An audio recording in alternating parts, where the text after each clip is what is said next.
Okay, let's dive into something truly rich and layered today. We're exploring traditional Shona marriage customs. Yeah, we've got a great mix of sources, some specific insights from Buhera, a wider look at Shona practices, and even some personal reflections mixed in. And our mission here really is to unpack all of that, pull out those, essential nuggets of knowledge, hmm understand the symbolism, the process, the values, really get to the core of these traditions. Absolutely, because these aren't just like dry historical facts. No. They offer some perspectives on love, family, community that are genuinely surprising, I think, Right. especially when you compare them to how things often work today. They really make you stop and think, yeah. They do. And one source kicks off with this beautiful Shona proverb, which feels perfect. Rudo haruper, runogopiwa kune anurun swisis. Love never runs out. It is just given to those who understand it. Wow. That feels incredibly fitting, doesn't it? For traditions that seem so focused on building that deep understanding, those lasting relationships, not just between two people, but whole families.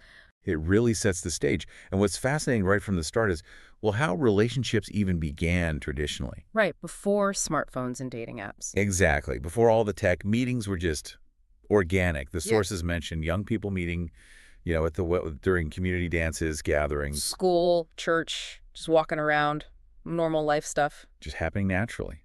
And the way a young man would approach things, so different. Yeah, not the direct, maybe abrupt ways we sometimes see now. It was all about subtlety, respect. Deep respect. The sources really emphasize this. A young man didn't just, declare his interest directly. He had to work on himself first, How so?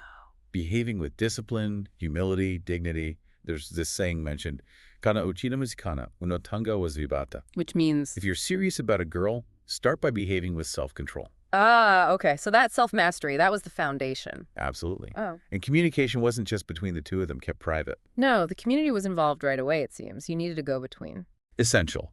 Often a trusted uncle, maybe a friend, someone who would carefully let the girl's family know about the young man's interest. And the girls weren't just passive either, right? They were prepared for this. Definitely not passive. They were actively taught.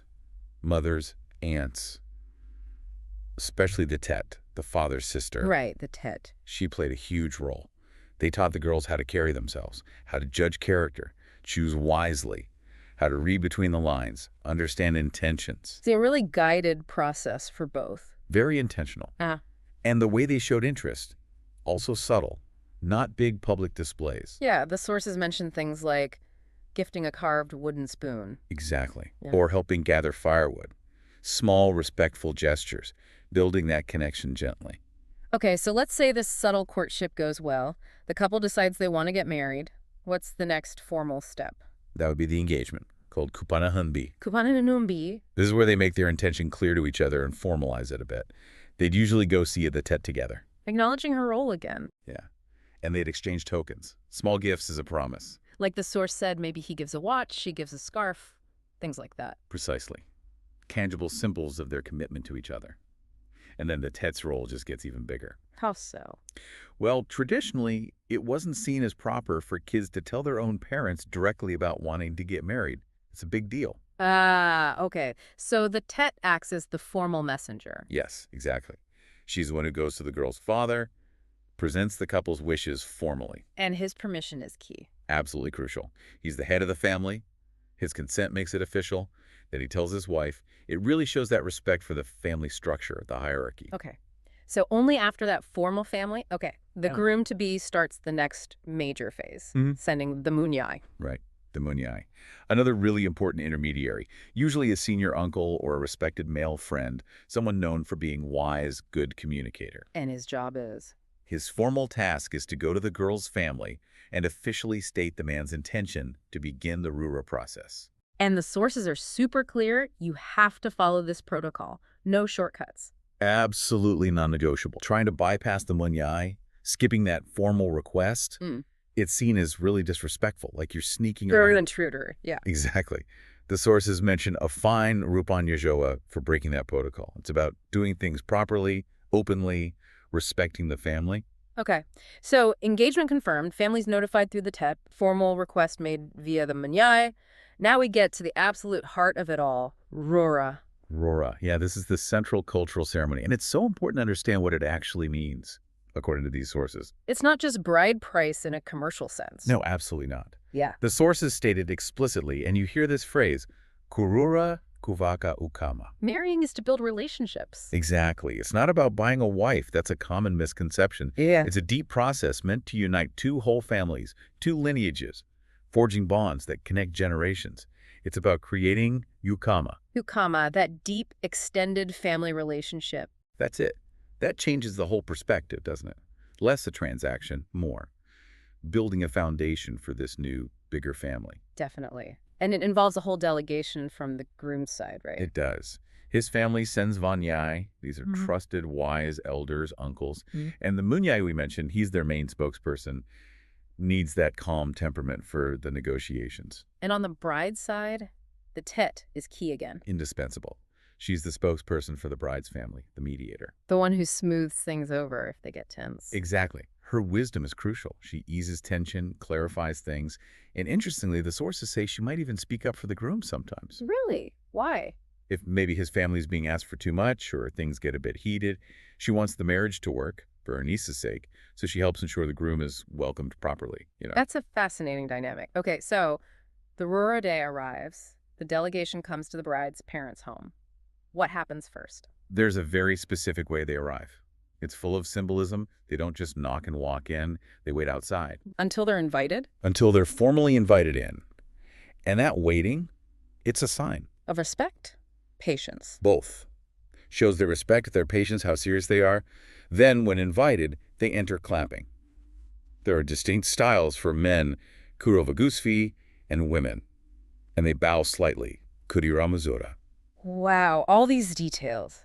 Humility, seriousness. All conveyed through these actions. And then the seating, they don't just grab a chair. No, where do they sit? On the floor, initially.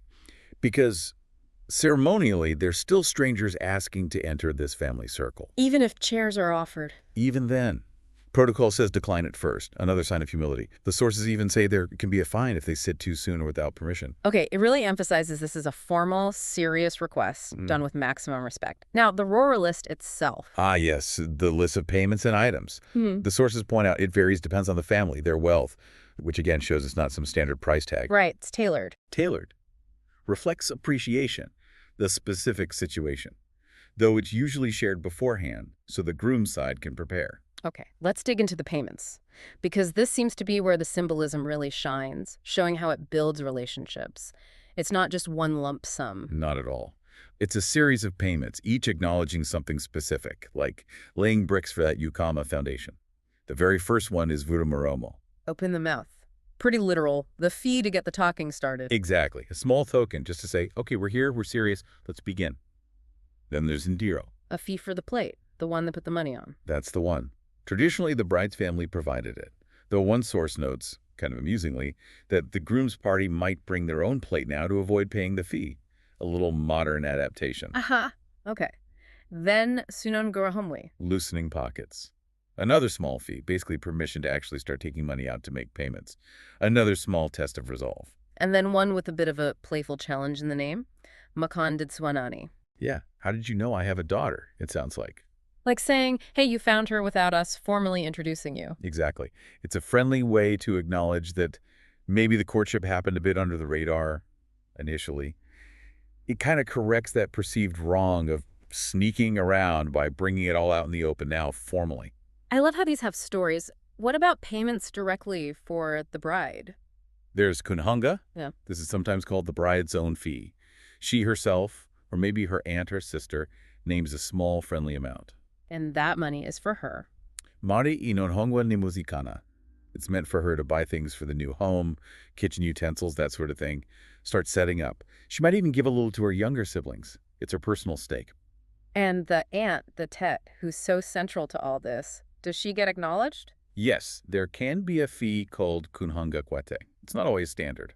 But if charged, it specifically recognizes her huge role in raising the girl. Guiding her through childhood, puberty, all that. Exactly. That specific female mentorship from childhood to womanhood. Right. It appreciates that crucial guidance. Makes total sense. Okay, shifting to the father, there's one payment that sounds really sweet. Ah, you mean Marikinyan Devu. Yes.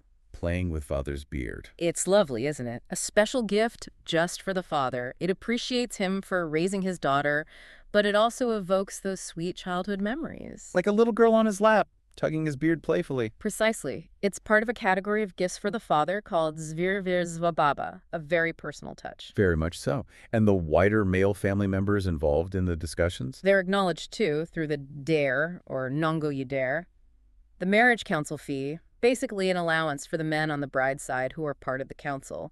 The amount is set by the bride's father. Seems like every angle is covered, even visits the groom might have made during courtship. Yep. Kupinda Mumusha, a fee for having illegally entered the bride's village before things were formalized with Roora. Again, bringing past actions into the present, making everything transparent. Okay, now let's talk about the mother. There seem to be several really significant payments honoring her. Oh, absolutely crucial ones. Mm. They really highlight the value placed on the mother's role. First, there's Bokisiramai, or Pasuru, essentially groceries. To reimburse her for the Roora Day preparations. Exactly. All the expenses. Usually a list is provided, and you show respect by getting exactly what's on the list, or maybe even a bit more. Sometimes cash is preferred now. These are part of Zirvir's Vamai gifts for the mother. And then Mafukidzadumu, that sounds profound. It is, covering the belly, or covering the womb. It's deeply symbolic, appreciating the mother for the fundamental act of carrying her daughter for 9 months. Wow. Thanking her for the nurturing, the care, even small things mentioned, like tucking her daughter into bed at night when she was little. That's incredible detail, appreciating the womb itself. And Umberco? Mareko is the fee specifically for carrying the baby on her back, in traditional carrier. It appreciates that physical labor, the constant care involved in raising her daughter from a baby into the young woman ready for marriage. Both Mafukidzadumu and Mobreko really underscore how deeply the mother's nurturing role is valued. It's so much more than just a fee. It's gratitude for a lifetime of care. And clothes are involved, too, for the parents. Yes, Mujasi. The groom is expected to provide outfits for the bride's parents, usually for celebrations. There are specific lists, Mbachedzamai for the mother, things like a blanket, a suit, shoes, and Mbachedzababa for the father, a suit, belt, shoes. And they give the actual clothes or cash? It can be either. Sometimes the items are presented, sometimes the cash equivalent is preferred, but following the list closely is, again, a sign of respect. All these specific, meaningful payments really build a picture, acknowledging everyone, every stage, and this all leads up to the main payment, Rusambo. Rusambo, yes, that's the core payment, the highlight, given to the bride's father. And the sources are very clear. Marriage can't traditionally happen without Rusambo being paid, or at least partly paid. And a key point from the sources, it's not always paid all at once, right? Exactly. This is vital for understanding it's not just a sale. Rusambo can be, and often is, paid in installments, sometimes over many years. Like 10 years or more. It can be. That ongoing payment really reinforces the Ukama aspect. The relationship isn't just done, it's a bond being built and affirmed over time. And besides the cash or equivalent value of Rusambo, there's the livestock part, Donga. Right, Donga, usually paid in cattle. Traditionally, the sources mention 6 to 8 female cows. Today, it's often the cash equivalent. The exact number can vary by tribe or clan. And are there other cows required, separate from that main Rusambo count? Yes, good point. There are 2 mandatory cows, separate from the main Donga. Mamba Yumai, 1 cow specifically for the mother, non-negotiable, a sign of appreciation kept at the family herd. Okay. And Mamba Yaba, an equivalent mandatory cow for the father. So, like one source example mentioned, you might have 7 Rusambo cows plus these 2 mandatory ones, making 9 total. Adds another layer of specific honor for the parents. And one last small thing related to the cattle. Munagit's the Wedanga. It's the stick used to drive the cattle. Traditionally, the groom would cut this himself. It symbolized his readiness, his ability to manage things. Now, usually just a cash equivalent. What a journey through these payments. So, once the list is agreed, payments made or started, what officially wraps up the Roora ceremony on that day? The very last fee is goose fee, or chichiro. It literally means greeting. A fee for greeting? Yes. It's paid so the 2 families can formally greet each other for the very first time as connected families. It's the moment the groom is officially welcomed into the bride's family, and her family is acknowledged by his. That really seals the deal on the Ukama building. Now they can relate as kin. Exactly. Marks the official merging. After that, typically there's a shared meal, mingling, Families get to know each other, maybe share family trees, understand their new connections. Such a thorough, symbolic process. Okay, let's move beyond the ceremony itself. Once married, how were traditional roles and expectations defined? Well, the sources frame marriage as this covenant involving both families deeply. The man, he was the maroon chaye, Provider, protector, provider, protector, counselor for his family, and the woman, the mukadzi vichakwati, nurturer, peacekeeper. the heart of the home, the manager. Distinct roles, yes, but seen as totally interdependent, part of one unit. And if problems came up, it wasn't just left to the couple. No, this is where that community aspect was so strong. Families didn't just step back. Elders, family members, they'd sit together, help find solutions. So no, just running away from problems. Not really the done thing. The whole family structure, the community, stood with the couple, offered support, mediation. And the sources suggest this is why divorce was traditionally quite rare. Yes, that support system meant issues often got addressed within the family, making breakdown less likely, less acceptable too. Okay. Now, after the wedding itself, traditional or white, there's another important process. Kuparekwa. Ah, yes, kuparekwa. This is the formal escorting, the sending of the bride to her new home, her husband's family home.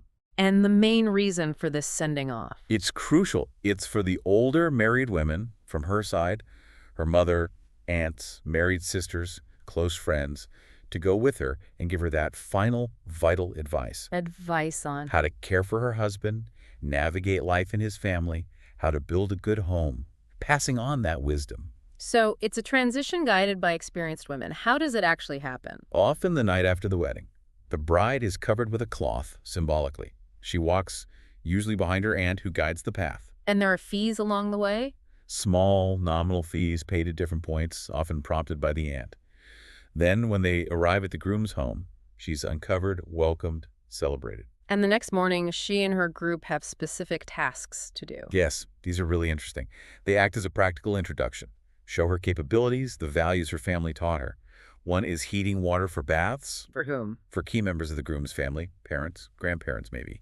She starts the fire, warms the water, shows she can handle essential tasks.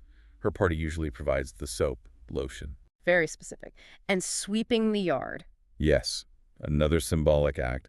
She and her party sweep the whole yard, even if it's spotless. Then they leave little piles of dirt visible for a short time. Why leave the piles? It's like a public display. See?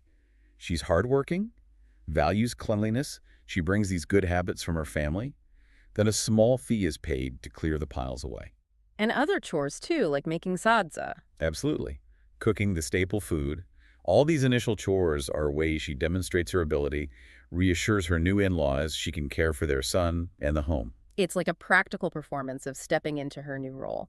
Now, the sources also mention other types of marriage, some historical, some more modern. Right. They touch on naka, or chigara mafiwa. That's widow inheritance. Where a sister or niece might marry the widower. Yes. Mainly to care for the children, keep the family line going. But the sources say this is rare now. Very rare. Things like urbanization, people moving around, diseases, and importantly, women having more choice. All those factors have made it uncommon. Then there's something the sources say is very common today. Kutizira or kutitsiswa. Elopement. Yes. Running away to the boyfriend's home. Kutizira is more like the couple decides. Kutitsiswa might imply he kind of arranged it. Yeah. Definitely prevalent now, according to the sources. And traditionally, getting pregnant before marriage was a big issue. What if that happens with elopement? Well, the news has to be handled very carefully. Often the tet again. Then the girl's elders step in to negotiate a marriage for her. Okay. And one source makes a point. The negotiation might wait until after the first trimester to protect the baby, showing how much childbirth is valued. But critically, the bride price may be seen as damages here too must be paid, often before the baby arrives, like insurance. So even with an irregular start, that Roora obligation is still fundamental. What about kuchayamapodo, cohabitation? Right, kubikamapoto, cooking with the pots together, basically moving in without Roora. Sources say it's more common, especially maybe in the diaspora. And the bride's Often feel disrespected, the sources note, because the proper steps weren't followed. And this can cause real problems down the line. Like what? Like if one partner dies. The source mentions the surviving partner might have to pay Roroguva bride price to the grave before the deceased family even agrees to the burial. Wow, that's powerful. It is. And parents might distance themselves from the couple's problems, feeling like, Well, we never actually married them according to tradition. There's also a tougher historical practice mentioned, kuzvarira or kaputswa. Yes, this was when a family in real hardship might give a young daughter to another family for an advance on bride price. And the girl goes later. When she matures, yeah, might marry the son or nephew if the father who paid was old. Kuputswa means to be broken. Broken heart. Could be her heartbreak, or the relationship breaking if she runs off with someone she chooses. Then the family who paid the advance would demand their payment back. It highlights the potential human cost. Very difficult. Okay, bringing it back to broader changes. The sources mention a government announcement about Roora. Yes, that paying Roora is no longer legally compulsory in Zimbabwe. That's noted in the sources. And also, critically, the sources point out that sometimes Roora gets misused today. Yes, that's a key point raised. While traditionally it was about building ukama relationships, the sources note some families now might unfortunately treat it more like a way to get rich. A commercial transaction. Exactly, which is presented as a distortion of its original purpose. And it's important we just report that perspective from the sources, neutrally, acknowledging that this is a modern concern raised about the practice. Absolutely. Wow, we've covered so much ground. From the very beginnings, through Roora's intricacies, life after marriage, modern issues. So pulling it all together, what are the big lessons or takeaways from these traditions? I think one major thing is how relationships weren't rushed. Love was nurtured slowly, intentionally. The process, family, community deeply involved. Right. It wasn't just about the couple in isolation. It was guided, supported. Totally. And marriage itself, seen as this sacred journey, a covenant between families. Not a competition, not a performance. It really brings values like patience, wisdom, that community involvement to the forefront. They seem absolutely central to the traditional way described in these sources. Which leads us to that final thought-provoking question from one of the sources. Something for you, the listener, to just mull over based on everything we've explored here today. What would your relationships look like if you followed the Buhera way? Makes you think, doesn't it? Mm-hmm. About priorities, about how we connect. It really does. Well, thank you for joining us on this deep dive into traditional Shona marriage customs. We hope exploring this offered some valuable, maybe even surprising perspectives for you. It's an incredibly rich tradition, and yeah, it was great to explore it with you. And we always love hearing from you. If you have memories, stories, questions about customs like these from anywhere, really send us a voice note, drop us a message. We might feature you in a future deep dive. Definitely. Until next time, let's hold on to these insights. As one source put it so well, let's preserve our customs with all our heart.